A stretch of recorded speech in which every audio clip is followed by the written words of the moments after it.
Hello, my name's Melissa Wiringi and this is my YouTube channel, and it's about actively creating the future that you desire. So today I'm going to talk to you a little bit about freedom, and to start with I'm going to ask a quick question. I want you to have a think about what freedom really means to you.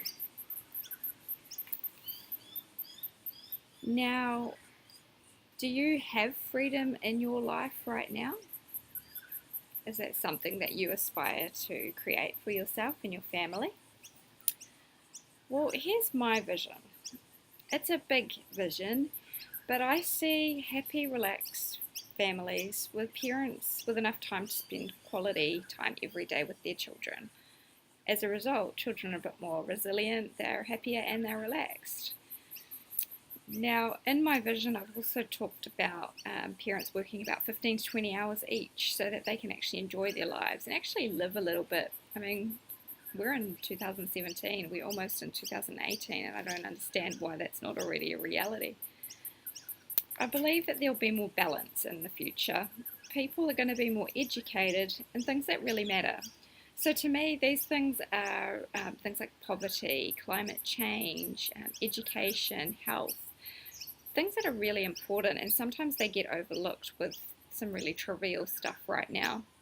But I do believe that our millennial generation, we're a little bit more into all this sort of stuff. We really take it all on board and really want to fix what problems we can. Now, I also see a future where we can achieve this freedom, not only for the first world countries and the wealthy people of the world, but I also see this as a possibility in our time for people that are in developing countries and third world countries. I don't really see any reason why they shouldn't be able to have the freedoms that we also enjoy. And it makes it more exciting to be in a life where we potentially can impact that. Someone that's a really huge inspiration to me is Nelson Mandela. I read the book The Long Walk to Freedom back in 2014, and it really touched me quite deeply. He says, "For to be free is not merely to cast off one's chains, but to live in a way that respects and enhances the freedom of others." So his talk about freedom, it wasn't just simply for me to be able to run off and work 20 hours a week and live happily with my children. It's also about how we can enhance that freedom for other people, which is a big part of why I love the concepts of social business and not-for-profit organisations. People that, you can make money to support your family to live well, but you can also have your business supporting other people and helping them get on their feet and helping their communities and their countries also improve. So I've got a bit of a shock factor for you. Did you know that almost half of the world's population, so that equates to about 3 billion people, live in poverty? So this is less than $2.50 per day. Now, also, did you know that more than 1.3 billion people are living in extreme poverty? Now, that's where people are living on under $1.25 per day. And according to UNICEF, 22,000 children die each day as a result of poverty. Some pretty hard out statistics there. I mean, the good news is the world is making a difference, okay? So these stats, although they're still pretty shocking, it's actually come a long way from where it was even 7 to 10 years ago. It's dramatically improved.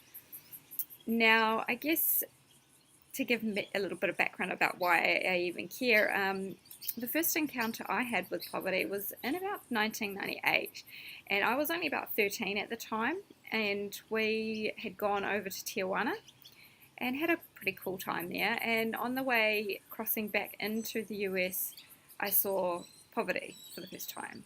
And it was something that really took my heart. I was so upset because there were these children and they had little really old takeaway cups, so like little old Pepsi cups that were all worn and they were barely holding together paper cups. and they were begging for money. These children, really young, really young children, and my heart broke. I was like, wow, look at these kids. They're that poor that they have to beg. And I mean, that wasn't probably even extreme poverty, but for me to see that, it really opened my eyes and made me see that there was a problem.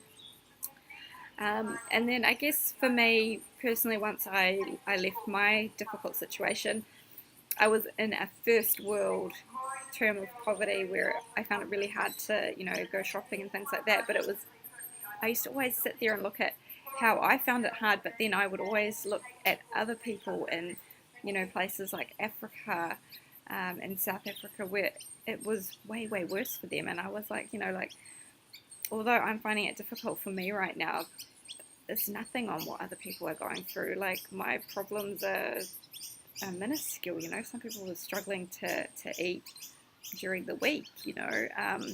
So although I knew that I had it hard for me, I realized that for other people it was so much worse, and there were families involved and children involved, and I just thought that's not really right, and there's got to be something that can happen to change. So I guess this is part of me. This is a part of my big vision. Back when I first started thinking about, like poverty and why is it here, and why do first world people have a big, huge problem with obesity and overeating and unhealthy food, and they've got more people dying of overweight people, and then on the other side of the world they've got people dying because they haven't got enough food, and that bothered me a lot. Probably say about 8 or 9 years ago, the thought for me was like, how would I ever make an impact? And I didn't really ever know what to do, and I can't say I really know now either, but what I know is before I didn't have the courage to raise my voice and say, hey, there's a problem. Whereas today I've made a decision that I know my purpose is to create huge change and to push people to see the possibilities. And although people say things like, oh, it's not realistic to think poverty could end in our lifetime, I say to hell with that, it is possible. We just have to make it that way by, believing it and being conscious about what our decisions are, especially when we're in a position to start our own really great businesses. Another person that's been a huge influence to me is Muhammad Yunus. I first read his book, must have been only earlier this year. I didn't know who he was until this year. And it's just amazing what he did in Bangladesh with his microfinancing. And so that really brought my attention to the world of social business and really ignited my passion even more for how I could make a change through helping people with their businesses to then also help make a bigger change. Because I think the power of our businesses today is so huge. They make so much money, and they're often in a position that they can drive such dramatic change. So I want to be a part of that. I want to be a person that's amongst that, helping these businesses create change that really benefits the world in a huge way. So I guess that's where I'm going to be spending a bit of time here and there on my YouTube channel. It's not all going to be doom and gloom. It's going to be fun things that I'm learning along the way. I've started working with a non-profit here in my little community on the Central Coast in New South Wales. And so this is going to be a really good test drive for me to see what I can help implement and see what works and how we can make that happen on a broader scale. It's quite exciting. So I guess if you've enjoyed this today, I haven't spoken for too long, and if you are interested to hear more about what I talk about, mainly focusing on becoming fearless, talking about things like freedom, and that's not just personal freedom, it's worldwide freedom, and creating a future that's just absolutely amazing. I would love it if you could click subscribe on my channel, which should be roughly somewhere down here-ish. If you click on that little butterfly that's probably sitting around in the corner, that'll also let you subscribe. That'd be really cool. I am only just starting out, but the more of us together on this journey, the quicker we can make a difference to the world.